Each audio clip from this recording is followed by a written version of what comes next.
Hey guys, welcome freaking back, man. Check out what I I leveled up. I leveled up, dude. I got headphones now. I got a old boom arm. I made some investments for y'all, okay? You know, the audio, I heard some complaints about the audio, and I was actually listening to it back for a couple of the episodes, and I was kind of disappointed with the audio quality. So hopefully, this. Let me get real close. Sounds really crisp and clear. I know, but yeah, I invested a little bit into microphone, a decent quality mic, and it sounds pretty good on my end. I hope it sounds pretty good for you guys. So, welcome back to Inside the Shell with Ryan Shell. I'm glad to be here. I hope you guys are too. We have a really special episode today. Episode 7. I can't believe we're already on 7 episodes. Pretty soon it'll be 10, which is really, really cool. To think about it, when I first started, I was just like, I posted some random, 10, what was it, 12 minutes? Something like that, the first episode was. But it's kind of cool how I just keep building and building on top of things. And yeah, I hope these episodes bring you some clarity, something to think about. But yeah, man, let's just dive right into this episode. So, this episode is titled One Man Show. Now, I would assume you probably don't exactly know what I'm going to talk about in this episode, but that's why you're here, right? So, as always, we start off with the quote of the week. And I'm actually really excited to share this quote of the week because I recently delved back into the Founders Podcast, like I said on my last one. If you guys end up checking this podcast out, but I recommend the Founders Podcast is really, really good. Go listen to that. Super high quality podcast. But yeah, here's the quote of the week. It goes like this. People who are crazy enough to think they can change the world are often the ones who do. So that quote is from Steve Jobs. He's the former CEO of Apple. Sadly, he passed away. I think it was 2000, I want to say 2012. Passed away a little bit ago. But of course, he's the CEO and founder of Apple. He launched iPod, iPhone, iPad, MacBooks. He invented all that stuff, which is really, really cool. When I was like doing some like background research on this guy, I actually found out that he's a chairman at Pixar, and he founded Next, which is like when you see the movie pop up, or like a movie, and in the beginning of the movie it goes and it has like the Next logo come up. I don't know. But anyway, he founded Next and then purchased the animation company from George Lucas, which became known as Pixar. So not only is he the founder of Apple, he had pretty much everything to do with Pixar as well. So we can definitely thank him for some of the movies that he's brought to screen, like Toy Story and Cars. But yeah, I just thought that was really cool. I thought I'd share it. But yeah, I think to reflect on this quote personally, I was at work the other day, and I work in a restaurant, and I was just helping out the servers, like bus tables and stuff, and they kind of one of the servers turned to me and looked at me, and she's like, "You know what? I think you're going to change the world one day." Blatant, right?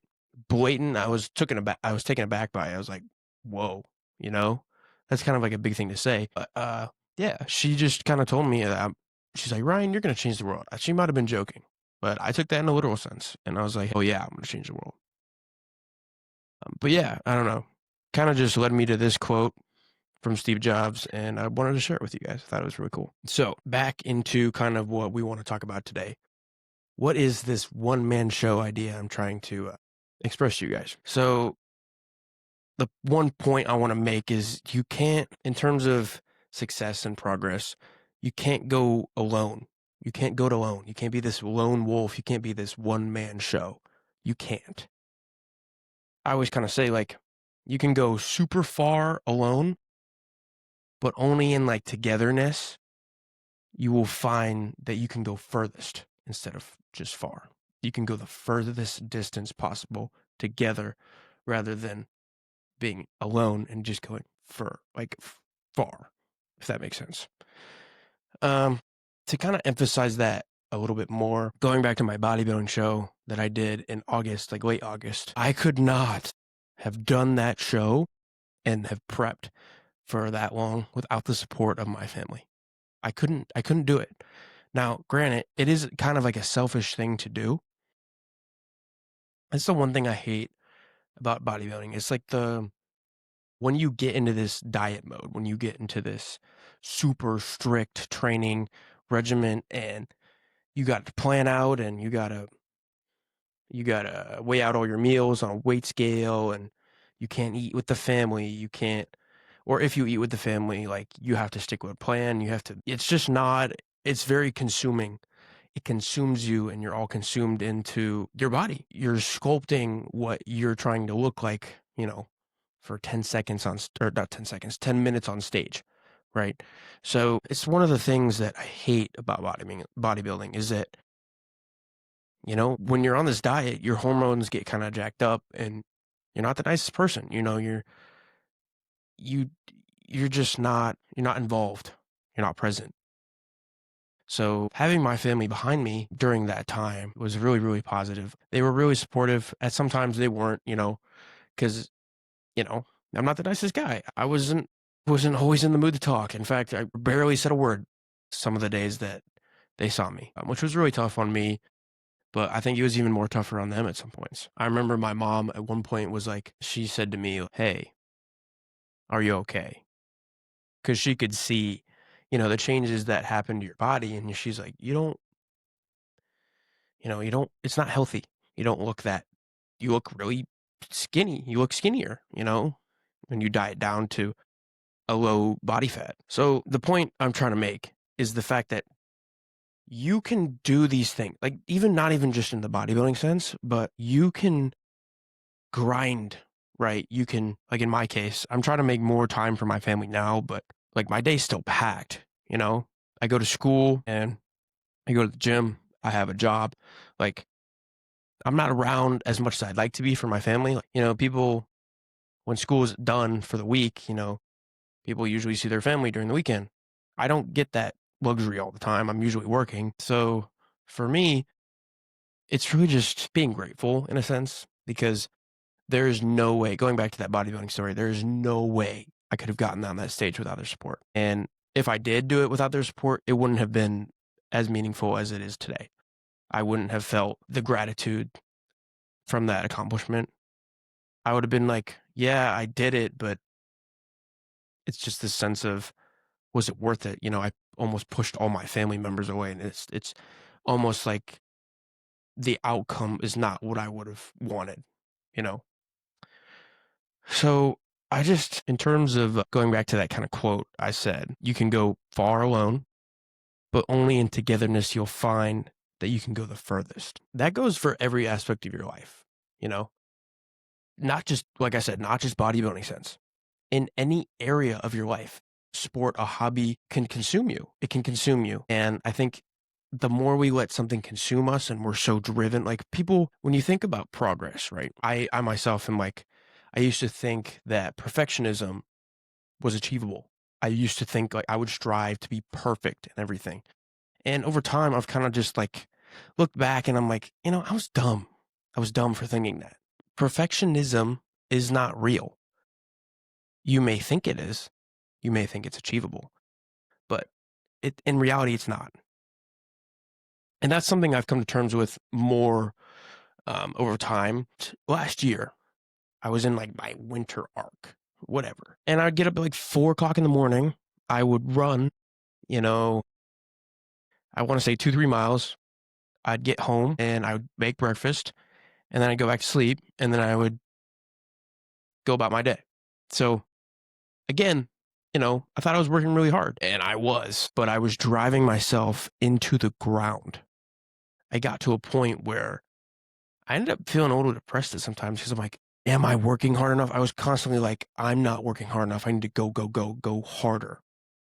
But I ended up getting burned out and I lost the love for running. Like I haven't run since that time period. And not only that, I wasn't sleeping a lot either. Like sure, I would go back to bed, but I would only get another hour of sleep. I was going to bed I'd get home at 9:30, 9 o'clock at night from school or whatever. And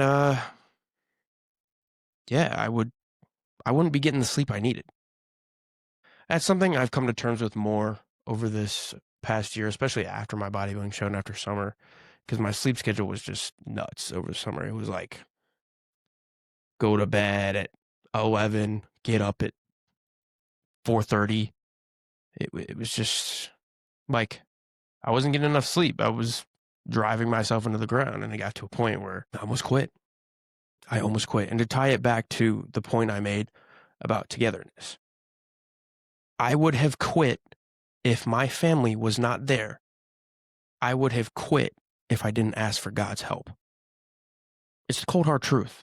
I generally probably would have quit and never got on stage. I remember I posted my photos to that and I was like, man, like I made it. I did it. I posted those photos and my caption was kind of a paragraph because I was like, obviously you're grateful for every opportunity that you have and like, yeah, the basic stuff like that, obviously. But it was much more to me because I knew without my family support, without the help of God, I would not be on that stage.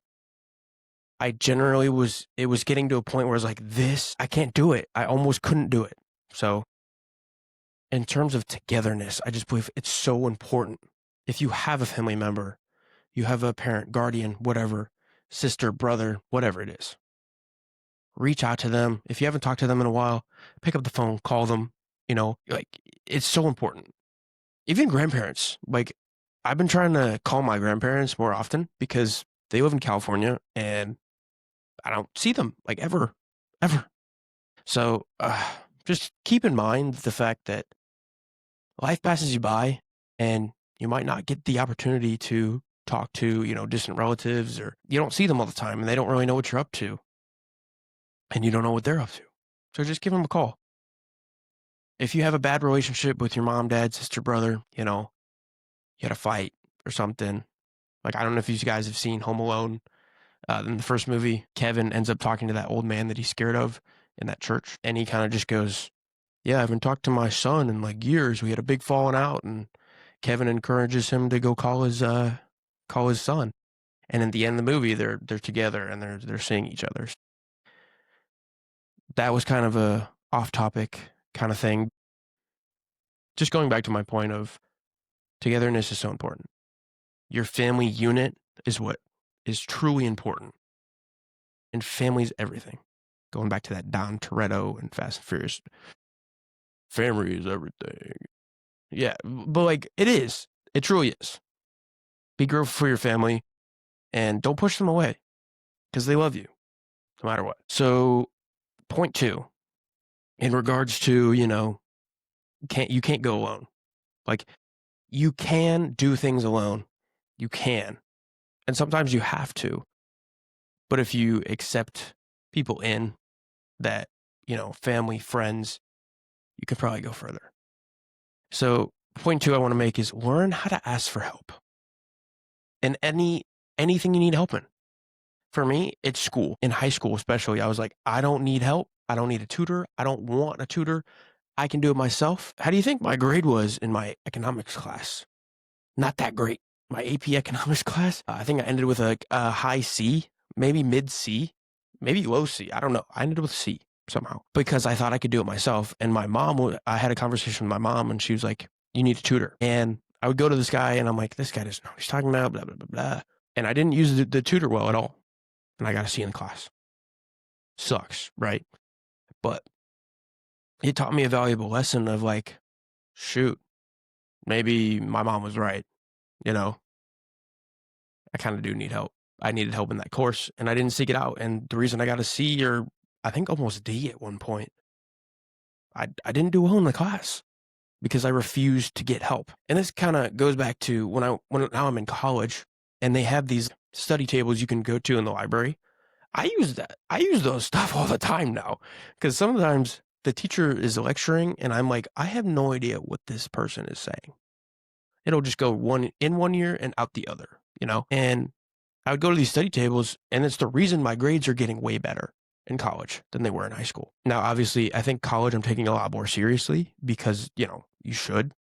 But also, I mean, yeah, you should take high school very seriously as well. But for me, in the school sense, like asking for help, I just used to be an advocate of do it yourself. I'm self empowered, you know, I don't need help. But yeah, if you get help, like don't be afraid to like raise your hand and be like, hey, teacher, I don't understand what you're talking about. The amount of times I've done that so far this semester, where I'm like, yo, professor, yo, teach, can you like rephrase that somehow or further explain what you just said, you know? So, in the context of school, it's definitely, I've seen major progress in terms of just asking other people for help. Taking this in like, if you want to say business oriented way, don't see competition. I know like brands, stores, you know, like I see it all the time. Like you go to a gas station and there's a gas station across the street, they want to have the lower price and they want to like compete with the other brands and they want to compete with the other organizations or, you know, gas company, for example. Instead of trying to compete or see other people as enemies, try to make them allies. Try to help them, and maybe in turn they can help you. So I think learning how to ask for help is super important, especially for your benefit. But if you ask for help, you can make a connection with somebody in any area of your life, any field you're interested in, or something like that. So going back to kind of the school sense that I had, and now I ask for help all the time because I've seen that it benefits me in a really positive way, but it also further strengthens relationships. I would not have as good of a relationship with some of my professors because I didn't ask them like engaging questions because I want to further enhance my knowledge of what they're trying to teach me. Yeah, I think it's just super important to learn to ask for help. So many people today, myself included in the past, try to go the lone wolf. They try to go the one man show, you know? And you're probably guessing where I got the one man show for the title of this podcast today. It's from it's from Cars and Pixar, going back to Steve Jobs and how he was a chairman for Pixar. But in Cars, you know, you have Lightning McQueen, you know, voiced by Owen Wilson. He starts off as like this hot rod hothead, and he doesn't think he needs this group around him. You know, he doesn't need a crew chief. He doesn't need these service techs. He doesn't need, you know, any of these technicians to help him, right? And to put, you know, new fresh tires on his car, to fill him up with gas. Like in the beginning of the movie, we generally see him avoid that, and he almost loses the race.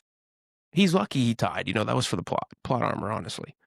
But anyway, Lightning McQueen, he goes through this whole entire journey going, you know, from being this kind of a douchebag guy and the fame's getting to him to then he sees the importance of, you know, how Radiator Springs changes him and how he grows and develops like a family relationship with all these characters. So at the end of the story, when they show up for him and he's got this bond with them, does he win? No, he doesn't.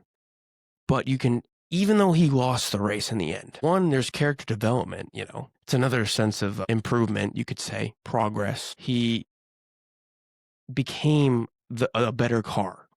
He became the essence of what he didn't embody in the very first little bit of the movie and towards like the middle of it, you know?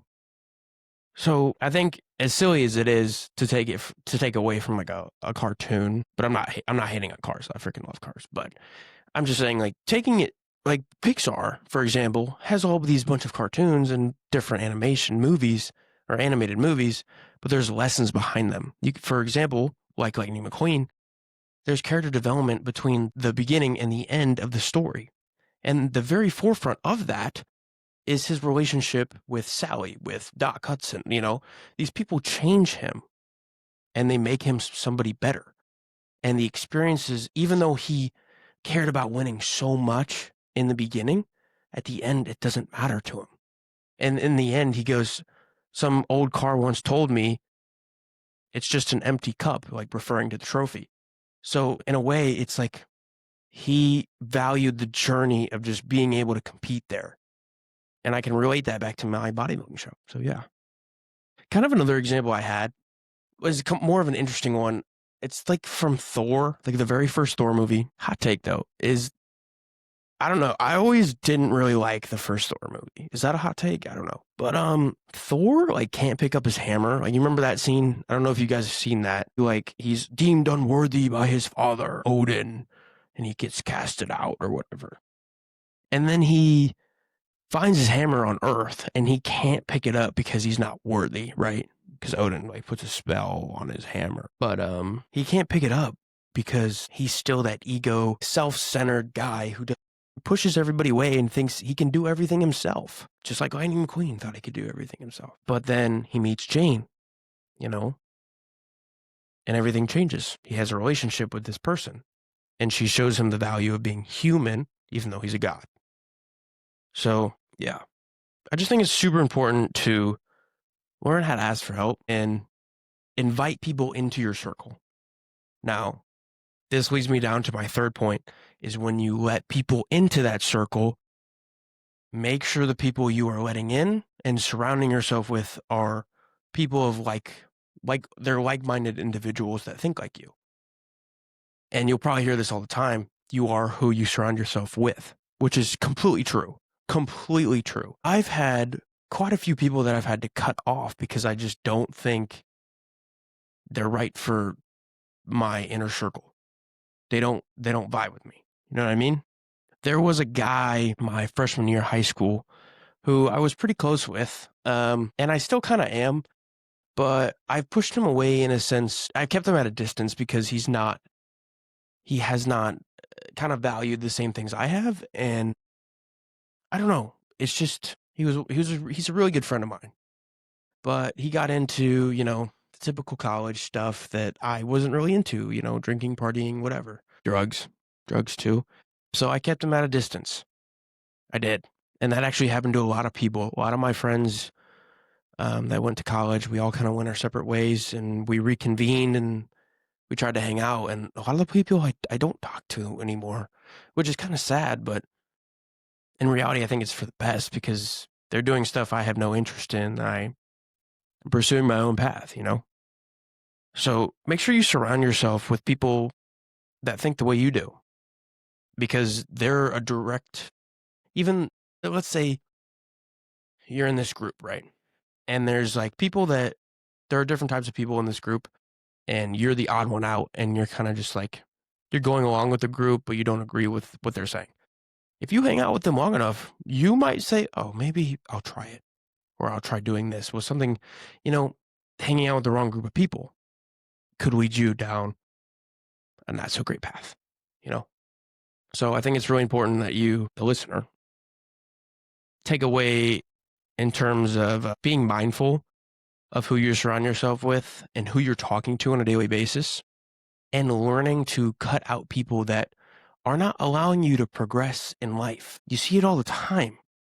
You lose contact with a friend and, come to find out a couple of years later, you reach out to them and they're not doing so hot or something along those lines. But yeah, like going back to my situation, when all my friends went off to college and we went our separate ways and reconvened during the summer, it's like, man, all these people they used to be my friends, but I'm not gelling with them anymore. They think so differently than I do, which is okay. Everybody's free to think what they want and do what they want, but surround yourself with people that you like, first and foremost, and two, that aren't bums. They're not bums. They actually want to do something with their life, not just floating around and just saying, oh, whatever, let life pass me by, So be mindful about who you surround yourself with.